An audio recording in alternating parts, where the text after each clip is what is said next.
চক কাৰ্বি আলঙত স্থানীয় বন্ধ দিয়াৰ যেটো কথা কৈছে সেই বিষয়টো ঠিক আছে অহাবাৰ আহক অহাবাৰ আমি ভাল কৰি আলোচনা কৰিম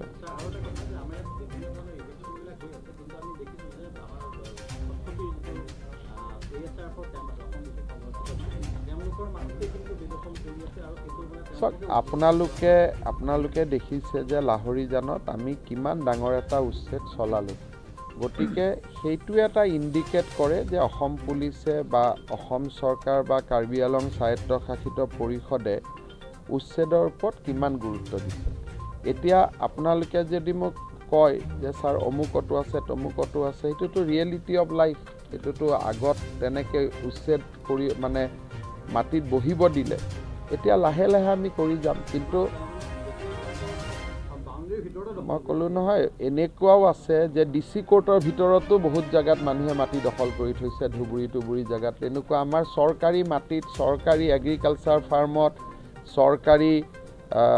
সিড ফাৰ্মত চৰকাৰী ফিচাৰীত চৰকাৰী কাৰ্যালয়ত এটো কাৰ্বি আলংটো এটা উদাহৰণ নহয় এনেকুৱা অসমত মিনিমাম 1-1.5 উদাহৰণ হ'ব য'ত চৰকাৰী একেবাৰে ইম্পৰ্টেন্ট কাৰ্যালয়ৰ মাটিয়ে দখল কৰি বহি আছে সো এটো লং ডাউন প্ৰসেস কিন্তু আপোনালোকে জানে যে উচ্ছেদ যেতিয়া আপোনালোকে কৰিব যায় বুলডোজাৰ জেসিবি এবিলাক দেখা যায় তেতিয়া এটা কিছুমান মানুহে তাৰ বিৰুদ্ধেও কয় গতিকে চৰকাৰে ব্যালেন্স কৰি এটা সমতো এটা সামঞ্জস্য ৰক্ষা কৰি কাম কৰি থাকিব লাগে হৈ যাব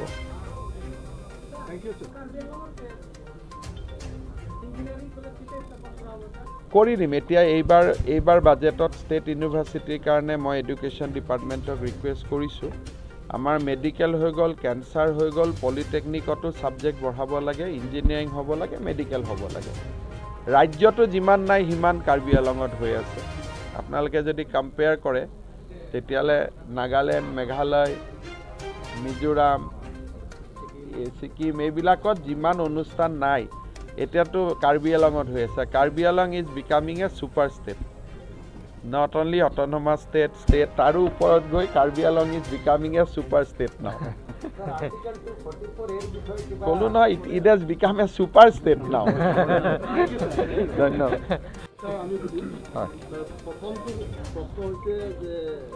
Wakali,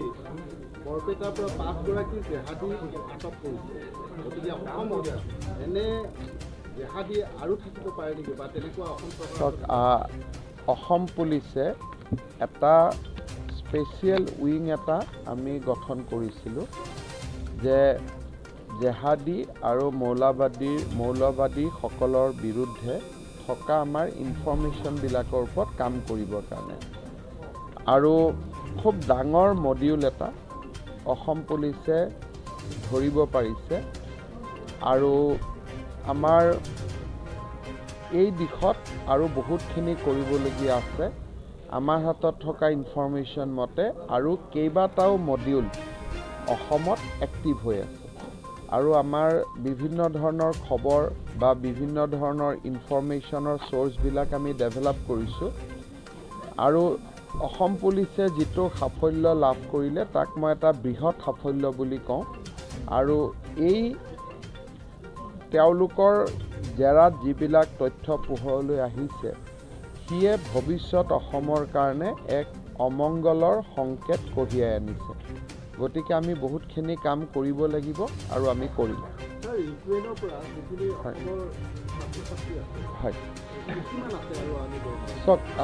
ফিগাৰটো আমাৰ হাতত প্ৰাৰম্ভিকভাৱে 222 গৰাকী ছাত্ৰ ছাত্ৰীয়ে আমাক যোগাযোগ কৰিছিল out of 222 পৰৱৰ্তী সময়ত আমাৰ মাজত এনেকুৱা এটা সংখ্যা আহিলে যে এটো 164 222 নহয় যি নহওক এতিয়ালৈকে আমি ক্লোজ টু 100 আমি ৰিসিভ কৰিছো দিল্লী কিছুমানে ধৰক আমাক আহি ৰিপৰ্ট কৰাও নাই দিল্লীত নামিছে হয়তো অসম ভৱনে ৰিসিভ কৰাৰ আগতে তেওঁলোকে নিজৰ দিল্লীত কাৰোবাৰ ঘৰ আছে কাৰোবাৰ মুম্বাইতে ঘৰ আছে কিন্তু আমাৰ আটাইতকৈ সমস্যা আছে যিখিনি ছাত্ৰ ছাত্ৰী সুমিত আছে তেওঁলোকক উলিয়াই অনাটোৱে আটাইতকৈ সমস্যা হৈ আছে আৰু যোৱাকালি ৰাতিও কেইবাগৰাকীও ছাত্ৰ ছাত্ৰী আহিছে ভাৰত চৰকাৰৰ লগত বিশেষকৈ বৈদেশিক পৰিক্ৰমা মন্ত্ৰী জয়শংকৰ ডাঙৰীয়াৰ লগত মই নিৰন্তৰ যোগাযোগত আছোঁ যে চুমিৰ পৰা থকা ছাত্ৰ ছাত্ৰীখিনিক উলিয়াই অনাৰ বাবে চাওক আঞ্চলিকতাবাদ বুলি কোনো আদৰ্শ এটা নাই হয় নহয় অসমক ভাল পোৱা এটা আদৰ্শ আছে আৰু অসমক ভাল পালে ভাৰতকো ভাল পাব লাগিব গতিকে ৰিজনেলিজিম বুলি যদি কোনোবাই কয় তেতিয়াহ'লে সকলোৱে লগত এটা শব্দ কয় ৰিজনেলিজিম উইথ এ নেশ্যনেল আউটলুক গতিকে অসম আৰু ভাৰত দুইটাকে আমি ভাল পাব শিকিব লাগিব আৰু তেতিয়াহে আমি বিশ্বৰ বৰসভাত নিজক চিনাকি দিব পাৰিম গতিকে বাকী আৰু জাতীয়তাবাদ আঞ্চলিকতাবাদ মানে কি বুজায় কি ডেফিনেশ্যন মই নাজানো যেনেকৈ আমাৰ লুৰিণজ্যোতি গগৈ জাতীয়তাবাদী এটা দল খুলিটো আকৌ কংগ্ৰেছৰ লগতে হাত মিলালে হয় নহয় তেনেকৈ এজিপিও আজি বিজেপিৰ লগত হাত মিলালে তাৰমানে জাতীয়তাবাদ ৰাষ্ট্ৰীয়তাবাদ এইবিলাক এটা শব্দ আচল কথাটো হ'ল যে মই অসমক ভাল পাওঁ মই ভাৰতক ভাল পাওঁ গতিকে অসমক ভাল পাবৰ কাৰণে যদি ফণীভূষণ চৌধুৰী ডাঙৰীয়াই কিবা বিকল্প ৰাস্তা চিন্তা কৰে সেইটোতো মই বেয়া পাব নালাগে মই ভালেই পাব লাগে মুঠতে সকলোৰে অৱদানত অসমখন ধুনীয়া হওক এপ্ৰিল মাহত ইলেকশ্যন ঘোষণা হ'ব ডেটটোতো মই ক'ব নোৱাৰোঁ কিন্তু এপ্ৰিলত ইলেকশ্যন ডিক্লেয়াৰ হ'ব হয়তো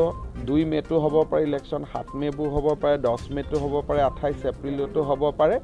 ডেটটো ইলেকশ্যন কমিশ্যনে ডিক্লেয়াৰ কৰিব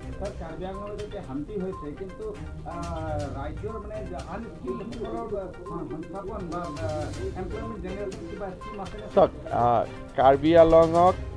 আটাইতকৈ ডাঙৰ এমপ্লয়মেণ্ট হ'ব থ্ৰু টুৰিজিম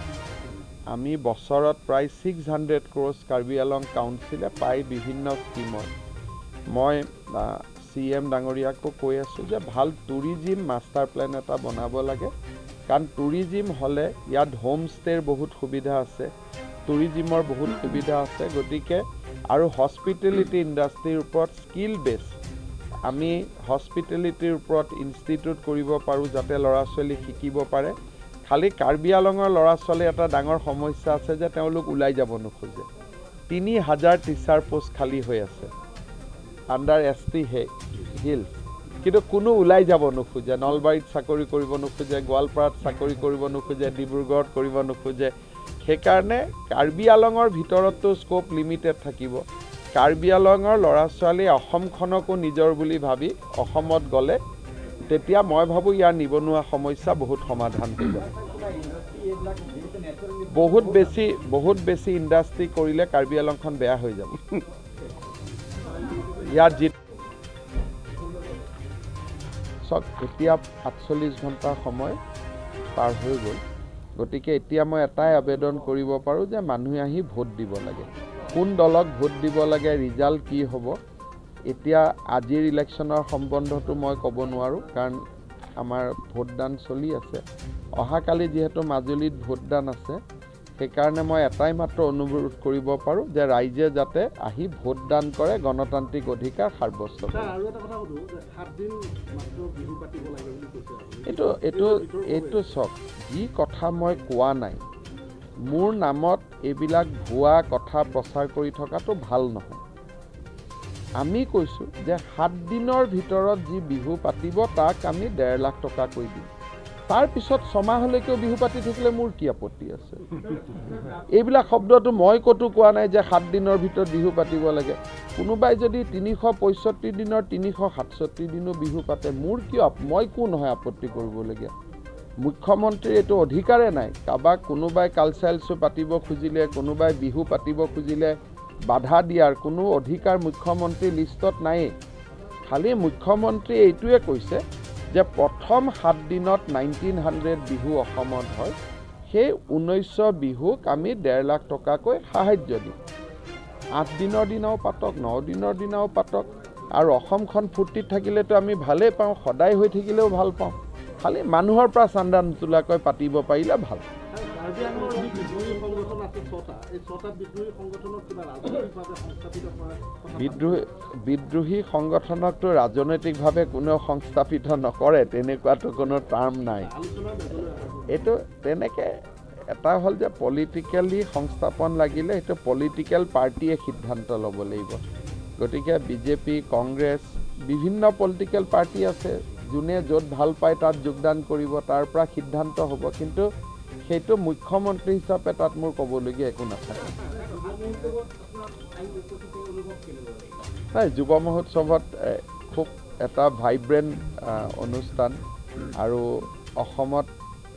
আজি তাৰালাংচু যুৱ মহোৎসৱ প্ৰায় 50 বছৰত ভৰি দিব উপক্ৰম হৈছে,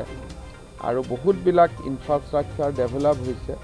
গতিকে এইটো অকল আমি কাৰ্বি আলং বুলি নহয়, এটা অসমৰ কেলেণ্ডাৰ ইভেণ্ট হিচাপে আমি প্ৰজেক্ট কৰিব পাৰোঁ।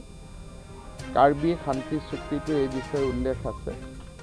মই এইবাৰ চাই গ'লোঁ, আগত মই অহা নাছিলোঁ। গতিকে অহাবাৰ ইয়াক আমি আৰু ডেভেলপ কৰিম, আৰু খালি মোৰ এটাই অনুৰোধ থাকিব যে যাতে এই যুৱ মহোৎসৱটো আমাৰ লোকনৃত্য আৰু কাৰ্বি সংস্কৃতিৰ লগত জড়িত হৈ থাকে। বহুত বেছি পশ্চিমীয়া হৈ গ'লে তেতিয়া এসময়ত ইয়াৰ আনুষংগিক নিগেটিভ কম্পোনেণ্টবিলাকো আহি যাব। গতিকে যিহেতু যিসকলে অনুষ্ঠানটো আয়োজন কৰিছিলে 48 বছৰ আগত, তেওঁলোকে কাৰ্বি কালচাৰটো প্ৰটেক্ট কৰাৰ কাৰণে এই কামটো কৰিছিল। গতিকে মুখ্য উদ্দেশ্যৰ পৰা যাতে আমি আঁতৰি নাযাওঁ, সেইটো এটা আমাৰ প্ৰধান লক্ষ্য হ'ব লাগে। বাকী সকলোৰে কম্পোনেণ্ট থাকিব, হিন্দী গানো গাম, ইংৰাজী গানো গাম, অসমীয়া গানো গাম, বঙালী গানো গাম, গুজৰাটী গানো গাম, কিন্তু মেইন যিটো উদ্দেশ্য যে টু প্ৰটেক্ট কাৰ্বি কালচাৰ, সেইটো যাতে তাৰ পৰা যাতে নতুন প্ৰজন্ম আঁতৰি নাযায়।